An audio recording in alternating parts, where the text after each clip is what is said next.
Come show your glory. Come show your face. Come light a fire in us. Breathe on. Hi everyone, I'm Yaz, and I'm here to let you know about some things coming soon and 4 ways for you to be part of our church community. The first way is through Next Steps. If you're new or newer here, Next Steps is our process to help you become part of the community here at the house. We have 3 steps through our Next Steps process. Step 1 is our open house lunch, and that's a time for you to have lunch with some of our team. Step 2 is mission and values, where we go over the mission, vision, and values and where we're going as a church community. And finally, step 3, the house is my home. Here you get to officially make the house your home church. Today, immediately after service, we are hosting step 1, open house lunch in the library. The second way is through groups. Groups exist to help you grow and develop deeper community here at the house. Connect Group Season 2 is in process. There is still time to join us. You can go ahead and find a group online under our groups page. There you will find a variety of groups that you can sign up for. Don't skip a beat in building deeper community here at the house. The third way is through events. Events are our one-time experience to help inspire and encourage our church community. Every marriage can use a tune-up. This summer, starting next Sunday, June 19th, we are hosting a marriage tune-up group led by Dan and Michelle Lutz. Come invest and refuel your marriage here. Join us after church on June 9th, July 21st, and August 18th. For more details and to sign up, visit our Coming Soon page. Father's Day is around the corner. We want to bless, honor, and celebrate all the dads in our community. Come join us for an incredible service on Father's Day and enjoy a hot dog and a dad's root beer. It's going to be a great Sunday. We hope to see you there. This summer, starting June 23rd, our kids ministry is putting on Summer of Fun, where every Sunday will be filled with something different, special, and exciting. To highlight a few, we are having an ice cream social Sunday, capture the flag, and pajama movie and popcorn Sunday. So much for your kids. Get your kids excited by going online and seeing all the details under our Coming Soon page. The fourth way is through classes. Classes exist to help you learn biblical principles to grow in your faith. We will begin Basic Doctrine class next week, taught by David Hanson. If you would love to grow in your understanding of the Bible, we would love to encourage you to join us. This class will be available online or in person. This is a collegiate level class that you will benefit greatly from. Go ahead and register online under our Coming Soon page. That's all for today. Now let's go to our message. Hey, welcome to the house. My name is Wes. I'm the pastor here. And if you're watching us for the first time, thank you so much for joining us today. Hey, we have a different setup today because we're starting a brand new series called Mind Games. Mind Games. And if you have any questions about who we are, what we're about, or how you can join us for a live in-person service, go ahead and check out thehousela.org. Make sure if you're watching this on Facebook, YouTube, all of that, like, subscribe, share with a friend if this is encouraging or if it's a blessing to you. And thank you so much to those of you who have already done that. It's helping us get the message of Jesus out around the world. So thank you so much for that. All right, without further ado, let's jump into today's message. We're talking about mind games. Mind games. And today specifically, I'm fighting the wrong battles. 1939, one of the most famous movies of all time, The Wizard of Oz, comes out. And it's often accredited as the first film in color that was ever released. There was one other film, it's like a smaller film that came out before that, but this was the really big one.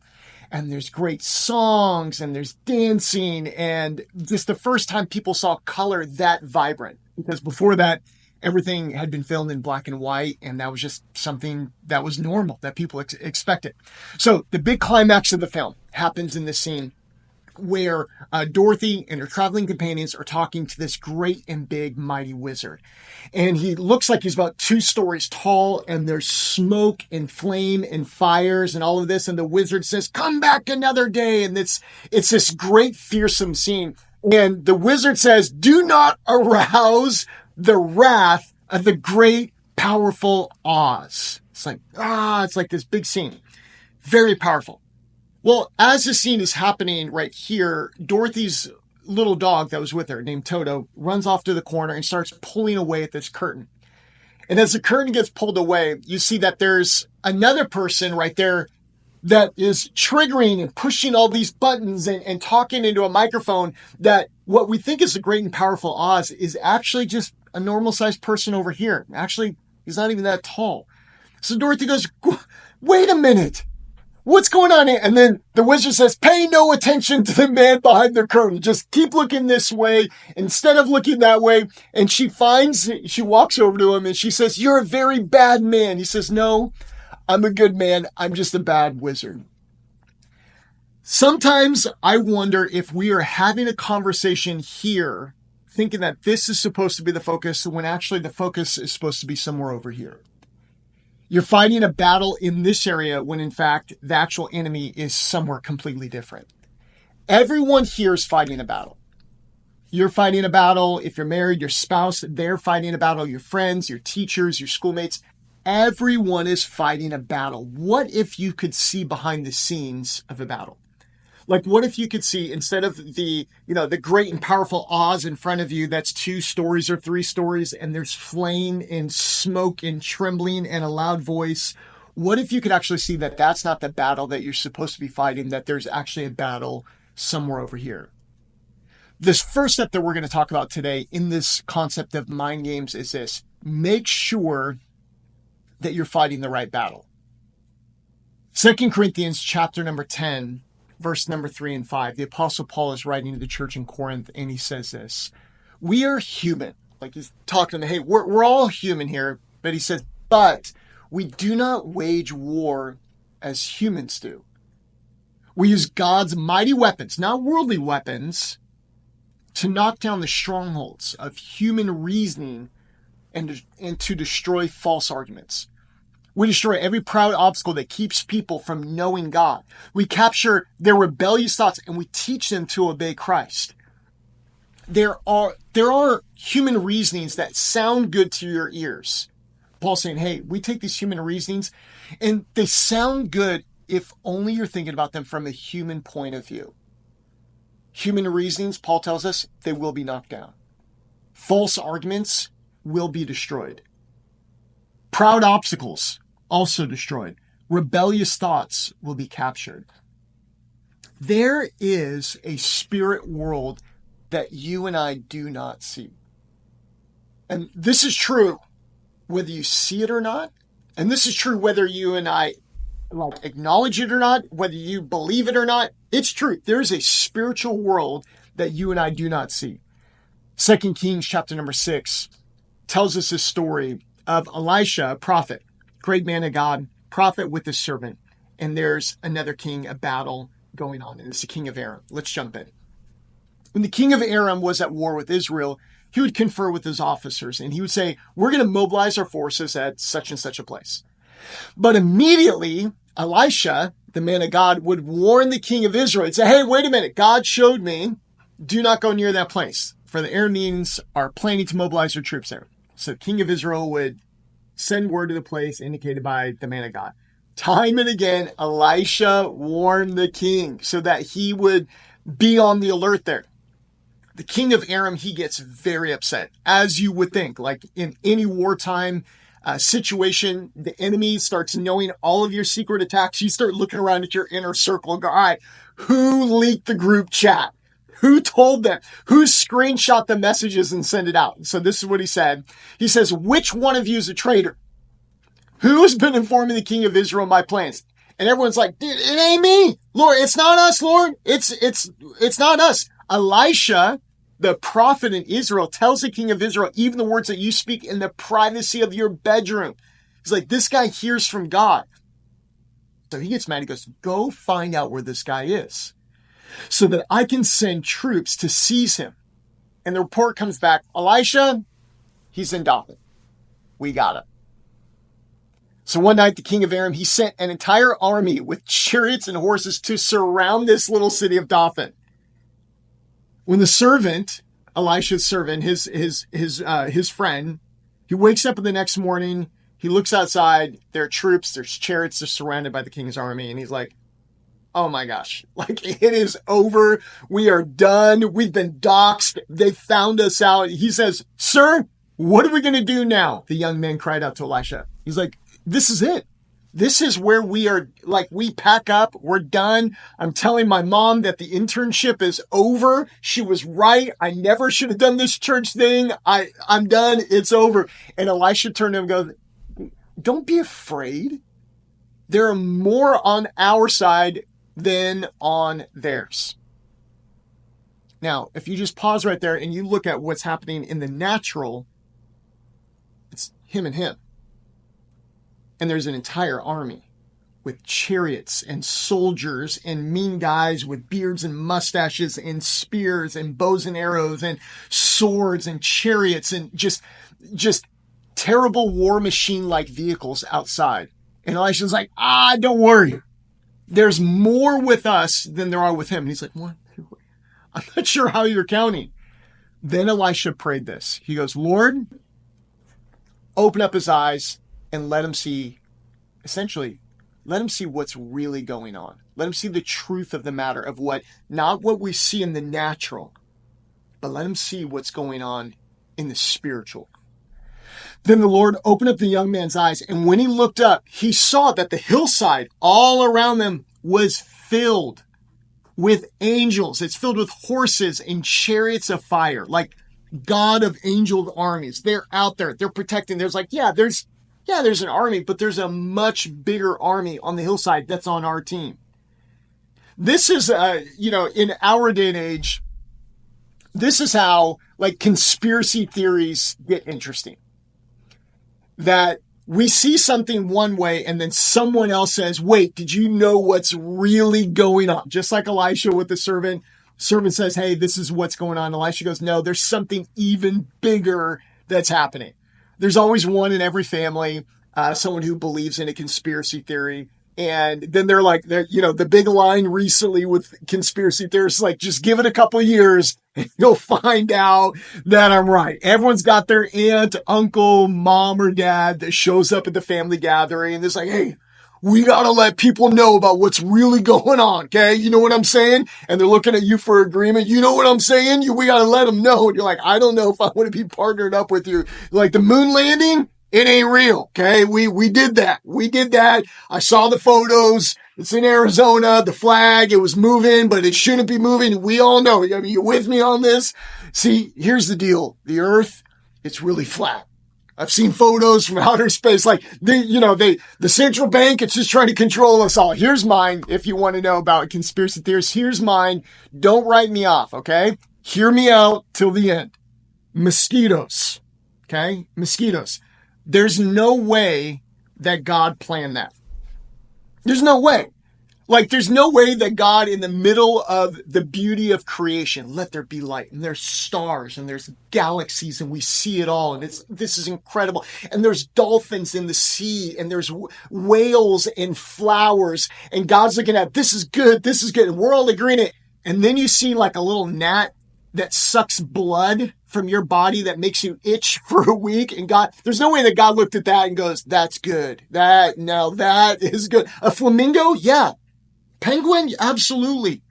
Just all kinds of sea creatures? Absolutely. But that mosquito, that's some CIA conspiracy theory, Langley level, Jason Bourne, 007, safe house level stuff right there. Also, birds aren't real. Okay. So now that we got that out of the way, imagine, on the thought of conspiracy theories, imagine if some of you guys are like, wait, birds, it's just a joke, okay? Imagine if we could see what's really going on. Like Elisha with the servant. Imagine if we could peek behind the veil. Imagine if we could see that, the problem that we're looking at, the Wizard of Oz, instead of being a 2 or 3 story creature with flames, it's just a little guy over here behind a curtain. Imagine if we could see what's really happening. There is a war happening in the heavenlies. You have a very real enemy. It's not your roommate. It's not your parents. It's not your boss. It's the devil. That's your real roommate. That's your real enemy, not your real roommate. That's your real enemy. And maybe your roommate does seem like the devil. John 10:10 says this. that there is a real thief, and he comes to do this. He comes to kill, he comes to steal, and he comes to destroy. He is not your friend. He is not here to flirt. He aims to destroy you, to take from you, to maim, to eliminate you. Most often, this is done through your thinking. Matthew 13, Jesus tells this story because he's trying to give some spiritual truths. And he's trying to explain spiritual truths, and they're called parables. And he's explaining the spiritual truth, and he says this.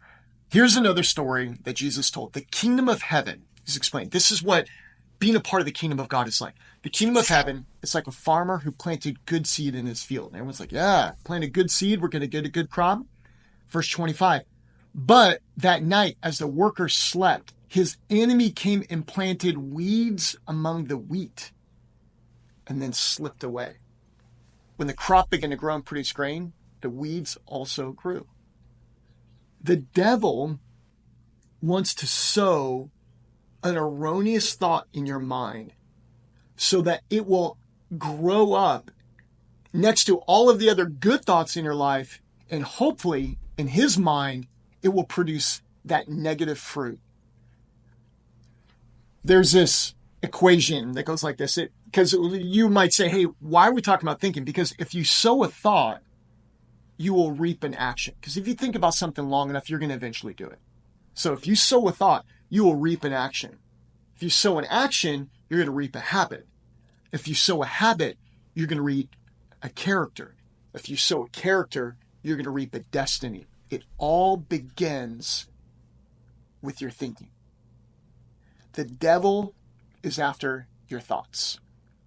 The devil tries whatever way he can, fair or not, to bring negative thoughts your way in hopes that those thoughts will grow up next to the wheat, that they will grow up, and that you will at some point in your life, that you will embrace those thoughts as these thoughts are mine. You must recognize the source of negative thoughts, that these are not my thoughts, that these are Satan's lies and his deception. These are that thief, or that thief that's coming to steal, kill, and destroy. These are the enemy that comes into the field late at night and sows those weeds among the wheat. Satan is the instigator, planting seeds of negativity and lies in your mind. He sows doubt, and he thinks to himself, I hope that this turns into a tree of fear and anxiety and robs them of sleep. He sows distrust, and he hopes that it grows into this massive tree of anti-authority with the fruit of rebellion. He sows seeds of pain, hoping that it turns into a tree of hurt and eventually the fruit of an offended life. If you ever see someone living an offended life, it goes back to a hurt, and it goes back to the seed of a pain. You may have even accepted some of these thoughts as your own, when they are not your thoughts. They're the enemy's. But if these thoughts are allowed to continue, they can become deeply ingrained in your life, intertwined, even in that parable of the sower, where the enemy comes at night, and the weeds and the wheat, they're growing up together. And in some cases, they can get so intertwined. Your thoughts, if you do not defend against this, they will grow up, and they can actually get ingrained in your life and manifest in bad behaviors. It could show up as worry. It could show up as anxiety. It could show up as doubt. It could show up as fear. It could show up as self-condemnation. It could show up as ruminating on mistakes. Isn't that so funny? The devil will sow a thought to try to get you to do an action, and then after you do that action, he'll come back and he'll get you to ruminate. Hey, remember that time that you did this? Do you remember? That's who you are now. It's like, wait a minute, you're the one that convinced me to do this and put this thought in my mind, and now there's this condemnation after it, ruminating on mistakes. All of this hinders your ability to live the fulfilling life that God has called you to live. It's only when you rightly see that these are not your thoughts, these are the devil's thoughts, it's only then that you can win. You have to sit back and go, wait a minute, this is not mine. This is not my thought. I do not have to own this thought. Just because a thought comes my way doesn't mean that I have to pull it down and own it as mine. So by attributing these thoughts to their true origin, the devil, your enemy, it's only then that you can begin to combat them more effectively. The first step is identifying. And the second step in this, so first is you have to identify. The second is you have to refuse it. Every day, the devil sends thoughts your way like mail delivered to the wrong home. Have you ever got mail delivered to your house that doesn't belong to you? And you're like, hey, this doesn't belong to me. They don't live here anymore. This is even the wrong address. Sometimes I'll get stuff delivered to our house that doesn't belong to me. It belongs to my neighbor. It's got the wrong name on it, the wrong address. I don't even know how it got here. The same goes for thoughts. Have you ever had a thought you're like, I've never even thought about this before. This is from nowhere. This is not even addressed to me. Every day, the devil is sending thoughts your way, hoping that you will open up that package and say, this belongs to me. And here's what you got to do. Like if you've ever gone to a restaurant and they brought out the wrong food to your table, some people, they get like timid, like, oh, I don't like to say anything like, yes, this is exactly what I ordered. Yeah, I love Diet Coke. And you're like, I don't even drink. So you're like, no, I'll drink it. I don't want to say anything. Yeah, you're at this fine restaurant. You're like, yeah, you ordered the chicken tenders and the French fries, but you really ordered some like nice Wagyu steak with some creamed potatoes and some grilled asparagus. You're like, yeah, I'll just take it. It's like, no, you wouldn't do that. You say, this is not what I ordered. This is that you wouldn't even put your hands on it. You wouldn't take a bite and then say, actually, I didn't order the chicken tenders. I ordered the Wagyu steak. You wouldn't do that. You would have, let me eat a couple of these tenders. No, you would say right away, hey, this is not mine. Hold on. Before you even put this down in front of me, I'll see it on the tray coming my way and I'll go, wait a minute. This is not mine. I'm refusing to accept this food because that is not mine. You have to do the same with your thinking. When a negative thought comes your way and you go, wait a minute, that's the devil's thinking and he's trying to sow some seeds in my mind, you have to refuse. Say, no, wait a minute. That's not mine. That's not mine. You can shake your head, you can say no, you can do it. That is not mine. Every day the devil sends thoughts your way with the hopes that one of them will grab hold. I'll never get married. Someone with my past could never live pure. Our families have always been angry. We've always been angry. I've always dealt with depression since I was a kid. How about this one? I deserve this. I can't control myself. I'll always be poor. I don't belong here. I can't fit in this church. God can never use me. I'll always be broken. The devil sends these thoughts your way with hopes that sometime you will accept the chicken tenders and the French fries instead of the nice meal that you actually ordered.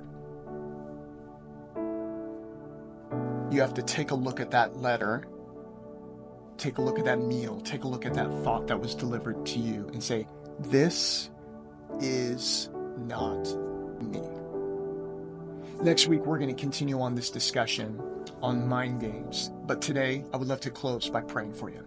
Jesus, thank you for my friends who are watching this right now. I'm praying that they would have the courage and the faith to identify thoughts that are coming their way that do not belong to them and that they would refuse them. I'm praying if anyone's watching this that is not a follower of Jesus, that they would surrender their heart to you right now, God. If you're watching this, you can just put your hand on your heart and you can say a simple prayer like this. God, my life belongs to you. I'm all yours now. Jesus, take me as I am. I will follow you. It's that simple, friend. It's that simple. If you're here in LA, we'd love to see you at a service. You can check out thehousela.org for service times and directions. And lastly, I want to say thank you to all of our sponsors and friends who have partnered with us generously. It's only because of your ongoing support and because of God's blessing that we are able to continue to do the work that God has called us to do, not only here in LA, but around the world. So I just want to say thank you so much for that. If you'd like to join us in that, you can check out thehousela.org/give, and you can find a way that you can give securely one time, or you can set it up to reoccurring. Hey, I can't wait to continue on this discussion next week on Mind Games. God bless, and we'll see you next week here at the house. Come show your glory. Come show your face. Come